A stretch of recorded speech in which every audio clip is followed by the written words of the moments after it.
নিজেকে গুনাহ থেকে পাপ পঙ্কিলতা থেকে পবিত্র করলো, ওই ব্যক্তিটাই সফল।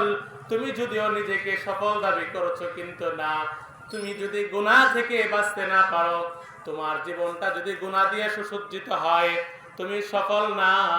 সফল হলো ওই ব্যক্তিটা যার দিলটা গুনাহ থেকে পবিত্র। নামাজের সময় হয়ে গেছে, তোমার দিল চায় বাজারে বসে থাকবা, কিন্তু না, এই মুহূর্তে তোমার উপর ফরজ, আল্লাহ তাআলা তোমার উপর ফরজ করেছেন নামাজ পড়বা। মুয়াজ্জিন সাহেব আযান দিছে ফজরের সময়, তোমার মনে চায় কাঁথা গায়ে দিয়ে ঘুমায় থাকবা, কিন্তু না, আল্লাহ চায় তুমি যেন ঠান্ডা পানি দিয়ে ওযু করে নামাজে যাও। তোমার দিলটা যদি আল্লাহ চাহি দিল হয়, তোমার দিলটাই যদি আল্লাহর হুকুমটাকে বড় মনে করে, তাহলে তোমার দিলটা পবিত্র।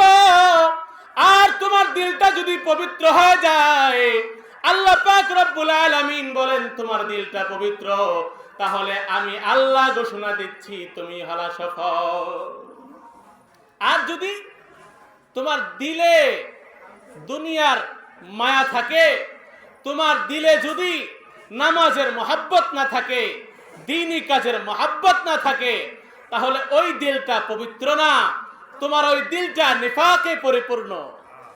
তুমি যতই নিজেকে সফল দাবি করো, কিন্তু আল্লাহর হিসাবে তুমি সফল না, তুমি বিফল, তুমি নাকাম হয়ে গেলা। ওয়াযাকারা ইসমা রাব্বিহি ফাসাল্লা। আল্লাহ পাক রব্বুল আলামিন নিজেকে পবিত্র করার দুইটা মাধ্যম আল্লাহ তাআলা বর্ণনা করে দিচ্ছেন। আল্লাহ পাক রব্বুল আলামিন বলতেছেন, ওয়াযাকারা ইসমা রাব্বিহি ফাসাল্লা। নিজেকে কি করে পবিত্র করবা? আমি আল্লাহ পাক রব্বুল আলামিন তোমাকে সংক্ষিপ্ত দুইটা কর্মসূচির কথা ঘোষণা করে দিলাম। এক নাম্বার কর্মসূচি হলো আমি আল্লাহর তাজকিরা করবা, আমি আল্লাহর জিকির করবা, আমি আল্লাহকে সর্ব অবস্থায় স্মরণ রাখবা, আমি আল্লাহকে ভুলবা না, আমি আল্লাহকে ভুলে যাইবা না। সকল কাজে আমি আল্লাহর হুকুমটাকে আগে রাখবা, আমি আল্লাহর জিকির করবা, আল্লাহ আল্লাহ জবানে যেমন পড়বা, ঠিক তদ্রূপ ভাবে প্রত্যেকটা কাজে আমি আল্লাহর হুকুমটাকে সামনে রাখবা।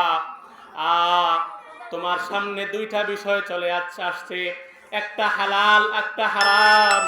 তুমি হালালটাকে গ্রহণ করবা, হারামটাকে পরিত্যাগ করবা।